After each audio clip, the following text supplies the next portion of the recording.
Bogota, Colombie, 22 janvier 2023. Une étoile montante de la musique électronique colombienne qui paraissait vivre un rêve aux côtés de son conjoint. Un Américain riche, mais quelques temps plus tard, elle s'apercevra que sa vie de rêve était en fait un cauchemar.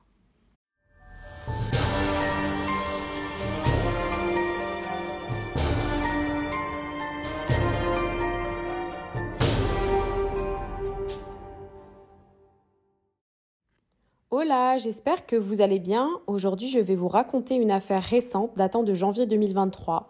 Donc les investigations ne sont pas encore terminées. Donc dès qu'il y aura de nouveaux éléments, je posterai en commentaire épinglé sur cette vidéo. Avant de commencer, je vous invite à vous abonner à ma chaîne YouTube, mais également ma chaîne TikTok où je poste régulièrement. C'est parti pour notre nouvelle affaire. Valentina Tres Palacios était une jolie jeune fille colombienne de 23 ans. Fille de Laura Hidalgo, elle était le deuxième enfant sur une fratrie de 3 enfants. Sébastien était le plus jeune et Felipe était le plus vieux. Par contre, le nom de leur père n'a pas encore été révélé. Valentina vient d'une famille humble et a été élevée dans la ville de Bogota, la capitale de la Colombie. Mais elle a toujours été déterminée à progresser dans la vie. Alors, à ses 19 ans, la jeune femme a débuté dans le monde de la musique électronique en Colombie. Et directement, elle a été repérée, mais pas uniquement car elle était une excellente DJ, mais également car elle était une très belle femme, et c'est pour cela que Valentina était également devenue modèle. En 2019, elle a émergé sur la scène musicale colombienne, ce qui l'a conduit à faire d'autres représentations dans d'autres pays d'Amérique latine. La même année, elle a gagné le prix Columbia Dance World, qui reconnaît les meilleurs DJ du pays. Elle a donc ramené chez elle le trophée Break to DJ of the Year. Définitivement, elle était considérée comme l'étoile montante de la musique électronique dans son pays. Durant cette phase de sa vie, Valentina était en couple avec Pablo Silva, avec qui elle a eu une relation de 3 ans jusqu'à ce qu'elle le quitte fin 2021. Quelque temps après, en janvier 2022, Valentina a rencontré John Poulos, qui avait 34 ans à l'époque. D'après les amis de Valentina, elle a connu John sur Tinder.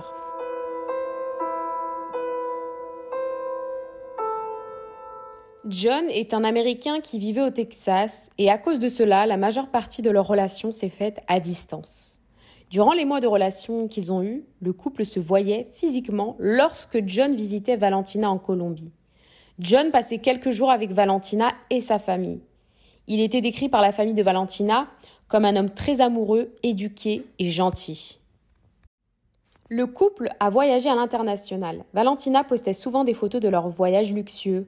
Au début, tout paraissait parfait et le couple était vu comme le jeune couple parfait et plein de succès. John disait que son argent provenait d'investissements dans la bourse. Quant à Valentina, elle devenait de plus en plus connue dans le monde musical. Mais la carrière de Valentina ne lui rapportait pas l'argent dont elle avait besoin. Elle dépensait souvent plus que ce qu'elle percevait. Donc elle demandait de l'aide à son amoureux. John l'aidait toutes les fois où elle lui demandait.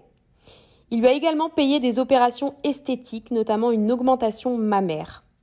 Mais petit à petit, ce qui était un rêve pour Valentina s'est transformé en cauchemar.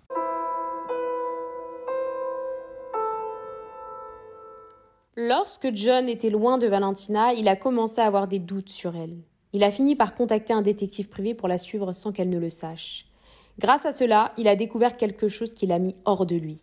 Valentina avait demandé 1 000 $ à John car elle devait se rendre à un événement.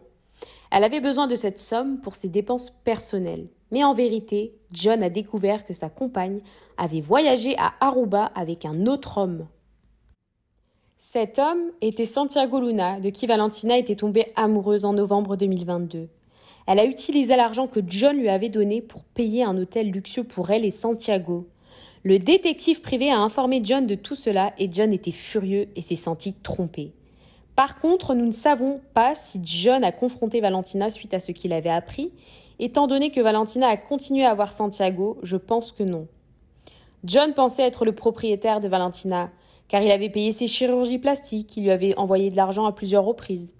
À partir du moment où il lui payait tout, il a commencé à la contrôler. John surveillait Valentina à travers les réseaux sociaux et en appel vidéo tout le temps. Valentina était obligée de lui montrer avec qui elle était et où elle était. Et ce, tous les jours et également le 18 janvier 2023, peu de temps avant le jour fatidique. John, qui se trouvait aux États-Unis, a confronté Valentina car il ne la croyait pas. Il pense qu'elle est allée à une fête sans lui dire. La DJ a donc été obligée de prouver qu'elle était chez une amie. Le couple, malgré tous ses problèmes, avait comme projet de se marier et ainsi former une famille. John avait loué un appartement à Bogota le 19 janvier 2023. John Poulos a atterri à Bogota avec ses bagages. Son intention était de s'installer dans la ville. Dès qu'il est arrivé, il a loué une voiture et le jour suivant, il est allé chez Valentina pour aller la chercher. Valentina a pris toutes ses affaires, elle a laissé uniquement son chat. L'objectif pour elle était de tout ranger dans l'appartement, puis de venir chercher son chat. John disait qu'il était très content et excité avec ce nouveau cycle de leur relation. Il disait également qu'il considérait la famille de Valentina comme sa propre famille. La mère de la DJ sentait que le fait que sa fille accepte de se marier avec un homme si bon, amoureux et compréhensif était bénéfique pour sa fille. Valentina semblait heureuse de ce nouveau départ. Elle a même fait un appel vidéo avec son frère Sébastien pour lui raconter. À la fin de cette même journée, Valentina a été filmée par les caméras de surveillance qui montraient qu'elle sortait de l'appartement en compagnie de John. Il se rendait dans une boîte de nuit se nommant Nexus, où Valentina allait faire une représentation. Là-bas, John a commencé à montrer qui il était vraiment. Il n'a pas lâché Valentina d'une semelle. Il regardait tout le monde de manière effrayante et ne permettait à personne de s'approcher de sa partenaire. Le véritable visage de John semblait commencer à se révéler. Au moment du retour, Valentina a appelé un Uber et les deux sont rentrés à l'appartement. Puis ils sont restés dans l'appartement toute la journée. Personne ne les a vus sortir. Le matin du jour suivant, le 22 janvier, les caméras de vidéosurveillance de l'immeuble ont enregistré John sortant de l'appartement avec un chariot où se trouvait une valise et sur la valise, un drap avait été mis. Dans cette valise se trouvait Valentina. Mais comme elle était très grande, sa tête était restée hors de la valise. Et donc pour cacher sa tête, John a utilisé un drap pour cacher ce qui dépassait. John a donc pris l'ascenseur et s'est rendu au niveau du parking souterrain et a ouvert le coffre du véhicule pour y mettre la valise. Il regardait partout pour être sûr qu'il n'y aurait aucun témoin. Il a essayé de mettre la valise dans le coffre, mais ça semblait être trop lourd pour lui. Après quelques efforts, il a finalement réussi à mettre la valise dans le coffre. John est retourné une dernière fois dans l'appartement pour aller chercher les affaires de Valentina. Puis il a conduit durant 4 heures jusqu'à trouver un endroit discret pour jeter la valise. Il s'est rendu au sud de la ville de Bogota, à Los Cambolos. Là-bas, il a abandonné la valise et les affaires de Valentina dans une poubelle. Puis il s'est rendu à l'aéroport international El Dorado à Bogota où il a acheté un vol pour un autre pays. Mais John ne se doutait pas qu'en Colombie, beaucoup de personnes faisaient les poubelles. Peu de temps après, un sans-abri a commencé à fouiller les poubelles où la valise avait été jetée. L'homme a alors vu Valentina Tres Palacios et directement il a appelé la police. Étant donné qu'elle était une femme très célèbre dans le pays, elle a été facilement identifiée. Et c'est comme cela que la police est entrée en contact avec sa famille. Ils ont donné des informations, notamment que ça faisait 4 jours qu'elle avait déménagé pour vivre avec son conjoint John Poulos. Lorsque la police s'est mise à la recherche de John, il avait déjà quitté le pays. À partir de ce moment, une vraie chasse à l'homme s'est mise en place pour retrouver le suspect. La famille de Valentina a également essayé de rentrer en contact avec John, mais il avait supprimé tous ses réseaux sociaux et bloqué tous les contacts et amis de Valentina. Le but pour la police colombienne était de savoir tout sur John Poulos et où il se trouvait. Ils ont découvert qu'en 2009, il s'était marié avec Ashley Poulos, avec qui il a eu 3 enfants. Le plus vieux avait été diagnostiqué d'un cancer à 4 ans. Cet enfant était même allé à la Chambre des députés pour recevoir un hommage lorsqu'il avait 6 ans en janvier 2018. Là, on pouvait voir John sur les photos avec des personnalités politiques américaines. Après 3 ans de relation, John avait commencé à être extrêmement violent avec sa femme. En 2021, celle-ci, fatiguée du mauvais traitement subi, a décidé de partir du domicile familial avec les enfants et a demandé le divorce. Mais John a été plus rapide. Avant que sa femme ne demande le divorce, il a transféré toutes les propriétés du couple dans un fonds d'investissement. Il a encore fait preuve d'aucun scrupule. Lorsqu'Ashley était enfin libérée de John, elle a découvert qu'il ne leur avait rien laissé, ni pour elle ni pour les 3 enfants, alors qu'il avait un enfant malade qui avait besoin d'une aide financière pour une assistance médicale. Durant les audiences pour le divorce, John s'est présenté comme un citoyen souverain. Il arrivait tout le temps en retard, il faisait en sorte que tout le monde est à l'attendre, alors même que pour ses retards, il lui mettait des amendes administratives. Une fois qu'Ashley a déménagé dans une autre ville, John n'est plus jamais rentré en contact avec son ex-femme. Et encore moins avec ses enfants. Il ne cherchait pas à savoir si tout allait bien pour eux et s'ils avaient besoin de quelque chose. En vérité, John ne s'est jamais occupé de ses enfants et n'a jamais payé les pensions alimentaires. Après cela, John n'a plus jamais vécu aux États-Unis. Il avait donc menti à Valentina. En vérité, il déménageait dans différents pays comme la Chypre, la Turquie, l'Ukraine et d'autres endroits en Europe. À chaque fois qu'il voyageait en Colombie pour voir Valentina, il disait à ses amis qu'il prenait des vacances. Il n'a jamais raconté à personne sa nouvelle relation. Suite aux investigations, la police a également découvert que John savait que Valentina avait une relation avec Santiago Luna en même temps que lui. Et qu'elle utilisait l'argent que John lui donnait pour aider Santiago. John était donc furieux et a donc planifié une manière de se venger d'elle. Une interview a été faite avec Santiago, où il disait que lui et Valentina se voyaient quasiment tous les jours et qu'elle dormait chez lui. Mais Santiago n'était pas au courant de la relation entre elle et John. Pourtant, lorsqu'elle a dit qu'elle déménageait dans un nouvel appartement, elle a dit qu'elle allait vivre avec sa meilleure amie Silvana et d'autres amis.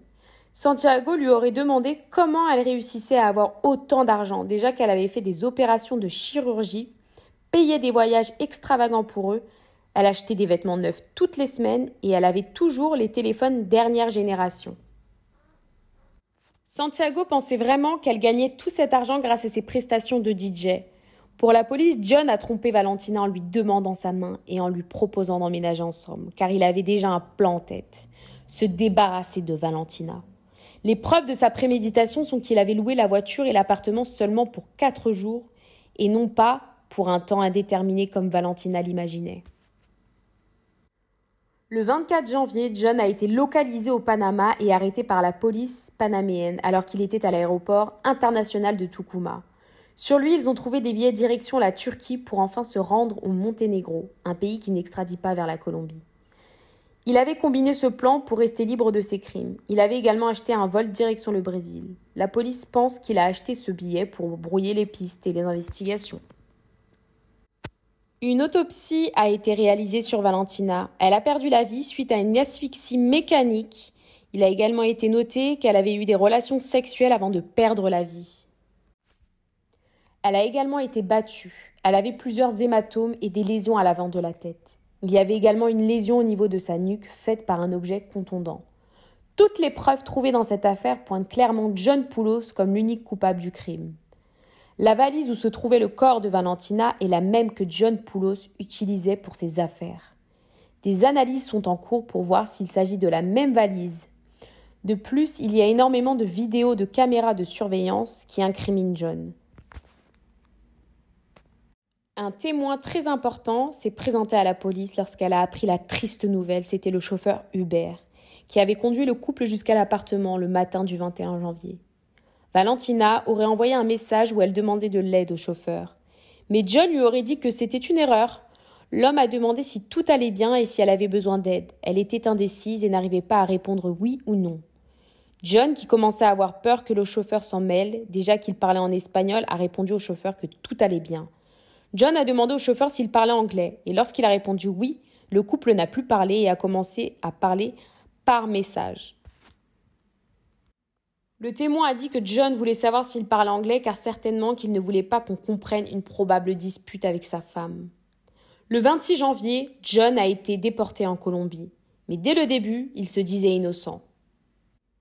John a affirmé que ceux qui avaient tué Valentina étaient le cartel de Medellín et qu'il avait fui la Colombie car sa vie était en danger. L'avocat de John a affirmé qu'il aimait Valentina et qu'il préparait leur vie future.